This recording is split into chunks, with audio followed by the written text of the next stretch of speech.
इतिहास की एक पूरी दुनिया आपका इंतजार कर रही है।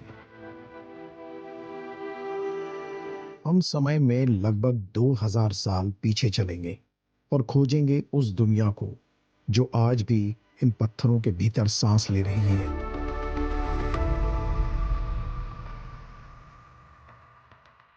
कैसे एक पूरी पहाड़ी को काटकर पत्थरों में इतिहास लिख दिया गया।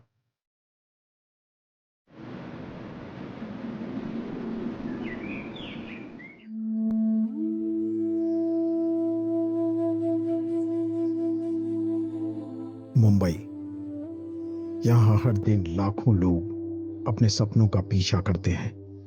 आसमान को छूती हुई इमारतें, भागती हुई लोकल ट्रेनें और कभी न रुकने वाली जिंदगी। लेकिन क्या होगा अगर मैं आपसे कहूं कि इसी आधुनिक महानगर के बीच एक ऐसी जगह मौजूद है जहां आज से लगभग 2000 साल पहले बौद्ध भिक्षुओं की प्रार्थनाएं गूंजती थीं, जहां दूर दूर से आने वाले व्यापारी ठहरते थे और जहां बिना किसी आधुनिक मशीन के एक पूरी पहाड़ी को काटकर पत्थरों में इतिहास लिख दिया गया।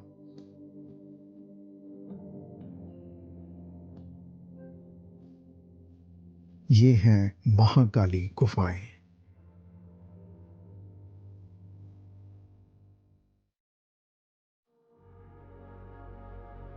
लेकिन इन गुफाओं की सबसे बड़ी कहानी उनकी उम्र नहीं, बल्कि इनका रहस्य है। आखिर इन्हें किसने बनवाया, क्यों बनवाया, और सबसे बड़ा सवाल, अगर ये कभी इतना महत्वपूर्ण बौद्ध केंद्र था तो फिर अचानक यहाँ रहने वाले लोग कहाँ चले गए? क्या इसका जवाब इतिहास के पास है, या ये रहस्य आज भी इन पत्थरों के बीच छुपा हुआ है? हम सिर्फ एक ऐतिहासिक जगह नहीं देखेंगे, हम समय में लगभग 2000 साल पीछे चलेंगे और खोजेंगे उस दुनिया को जो आज भी इन पत्थरों के भीतर सांस ले रही है। अंधेरी ईस्ट के भीड़-भाड़ वाली सड़कों से कुछ ही मिनट की दूरी पर इतिहास की एक पूरी दुनिया आपका इंतजार कर रही है। यहाँ मौजूद हैं कुल 19 गुफाएं, जिन्हें एक विशाल बेसाल्ट चट्टान को काटकर बनाया गया है। कल्पना कीजिए, आज जहां कारों का शोर सुनाई देता है, करीब 2000 साल पहले वहां घना जंगल था, पहाड़ियां थीं और बौद्ध भिक्षुओं का शांत जीवन था। इतिहासकारों का मानना है कि इन गुफाओं का निर्माण पहली शताब्दी ईसा पूर्व से लेकर छठी शताब्दी ईस्वी के बीच अलग अलग चरणों में हुआ। शुरुआत में ये गुफाएं बौद्ध धर्म की हीनयान परंपरा से जुड़ी थीं, लेकिन समय के साथ जब महायान परंपरा का प्रभाव बढ़ा तो इन गुफाओं का स्वरूप भी बदलने लगा। अरब सागर के किनारे से होकर गुजरने वाले व्यापारी मार्ग भारत को रोम और एशिया के कई हिस्सों से जोड़ते थे। इन्हीं रास्तों से आने वाले व्यापारी यहाँ रुकते, भिक्षुओं को दान देते और यही दान धीरे धीरे इन गुफाओं को एक विशाल बौद्ध मठ में बदल देता। लेकिन इन गुफाओं में ऐसी चीज भी मौजूद है जो इतिहासकारों को आज भी हैरान करती है। एक ऐसा चैत्य ग्रह जो लगभग 2000 साल बाद भी अपनी मूल संरचना में खड़ा है। ये सिर्फ चट्टानें नहीं है, ये लगभग 2000 साल पुरानी मेहनत, धैर्य और आस्था की जीवित गवाही है। लेकिन सबसे बड़ा सवाल यही है कि बिना बिजली, बिना मशीन और बिना आधुनिक तकनीक के आखिर इतनी विशाल गुफाएं कैसे बनाई गई? महाकाली गुफाएं अलग अलग पत्थर को जोड़कर नहीं बनाई गईं। इन्हें एक ही विशाल बेसाल्ट चट्टान को काटकर तराशा गया है। बेसाल्ट एक बेहद कठोर ज्वालामुखीय चट्टान होती है। आज भी इसे काटने के लिए भारी मशीनों की जरूरत पड़ती है, लेकिन लगभग 2000 वर्ष पहले कारीगरों के पास सिर्फ लोहे की छेनी, हथौड़ी और साधारण धैर्य था। इतिहासकारों का मानना है कि निर्माण कार्य ऊपर से नीचे की ओर, बाहर से भीतर की ओर योजनाबद्ध तरीके से किया जाता था। जरा सी भी गलती पूरी संरचना को कमजोर कर सकती थी। यानी ये केवल मेहनत का नहीं बल्कि अद्भुत इंजीनियरिंग और सटीक योजना का नमूना भी था। इन गुफाओं में अधिकांश विहार हैं। विहार यानी बौद्ध भिक्षुओं को रहने और अध्ययन करने का स्थान। इन छोटे छोटे कमरों को ध्यान से देखिए। हर कमरे में एक साधारण पत्थर का चबूतरा दिखाई देता है। यही उनका बिस्तर था। वे यहीं विश्राम करते थे, ध्यान लगाते थे, ग्रंथों का अध्ययन करते थे और एक अनुशासित मठ जीवन जीते थे। यही गुफाएं कभी आध्यात्मिक शिक्षा का जीवंत केंद्र थीं। लेकिन इन सभी गुफाओं में एक गुफा सबसे अधिक महत्वपूर्ण मानी जाती है। गुफा नंबर 9। ये कोई साधारण कमरा नहीं बल्कि एक चैत्य ग्रह है, यानी प्रार्थना और सामूहिक उपासना का स्थान, चेतना का स्थान।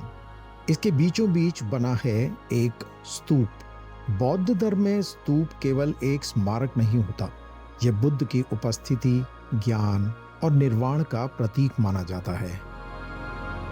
महाकाली गुफाओं की दीवारों पर अगर आप ध्यान से देखें तो पत्थर सिर्फ पत्थर नहीं लगते, वे आपको देखते हुए महसूस होते हैं, मानो किसी ने उन्हें बोलने की क्षमता नहीं दी लेकिन कहानी कहने की ताकत जरूर दी हो। इन गुफाओं के शुरुआती हिस्सों में बुद्ध की प्रत्यक्ष मूर्तियां नहीं मिलती, लेकिन बाद की संरचनाओं में आपको पहली बार बुद्ध और बोधिसत्वों की आकृतियां दिखाई देती हैं। महाकाली गुफाओं की सबसे खामोश लेकिन सबसे बोलने वाली चीज यहाँ की दीवारें हैं।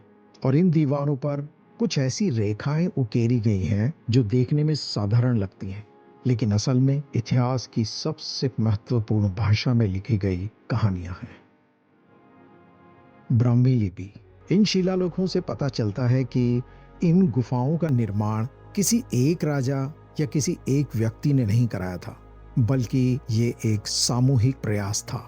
व्यापारी, स्थानीय समुदाय और श्रद्धालु सभी ने मिलकर दान दिया था। यह दान केवल पैसे का नहीं था, कभी भोजन, कभी भूमि और कभी निर्माण सामग्री के रूप में भी दिया जाता था। यानी यह सिर्फ एक धार्मिक स्थल नहीं था बल्कि उस समय की एक जीवंत आर्थिक व्यवस्था भी थी। कल्पना कीजिए, प्राचीन अरब सागर का तट, जहां व्यापारी दूर दूर से आते हैं, उनके जहाज मसालों, कपड़ों और वस्तुओं से भरे होते हैं और यात्रा के बीच में वे इन पहाड़ियों के पास रुकते हैं, भिक्षुओं को दान देते हैं और बदले में आध्यात्मिक शांति और आश्रय पाते हैं। यही लेन देन इन गुफाओं के निर्माण की नींव बनता है। आखिर इतनी जीवंत बौद्ध दुनिया धीरे धीरे खामोश क्यों हो गई? समय के साथ समुद्री मार्ग बदलने लगे। जहां पहले यह क्षेत्र व्यापार का अहम केंद्र था, वहीं धीरे धीरे नए बंदरगाह उभरने लगे। व्यापार का प्रवाह बदल गया और इसके साथ ही इन गुफाओं की आर्थिक नींव भी कमजोर होने लगी। दूसरा कारण धार्मिक और सामाजिक बदलाव भी माना जाता है।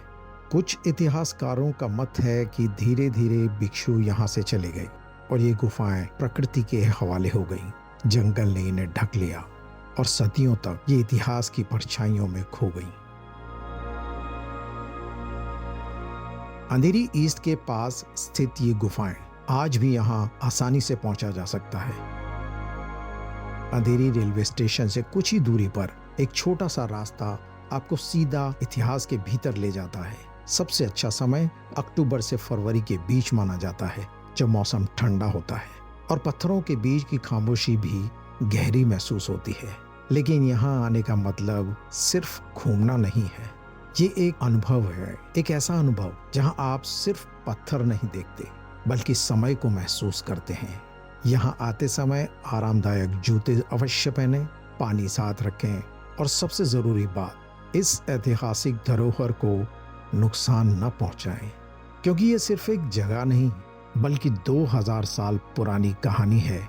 महाकाली गुफाएं हमें याद दिलाती हैं कि इतिहास हमेशा किताबों में नहीं लिखा होता, कभी कभी वो पत्थरों में तराश दिया जाता है। और जब आप यहाँ से लौटें तो शायद आप सिर्फ एक जगह नहीं छोड़ते बल्कि एक युग को पीछे छोड़ जाते हैं। अगर वीडियो पसंद आया है तो उसे लाइक करें, शेयर करें और सब्सक्राइब करना ना भूलें। सनातन साक्षी परिवार की ओर से आपका हार्दिक धन्यवाद।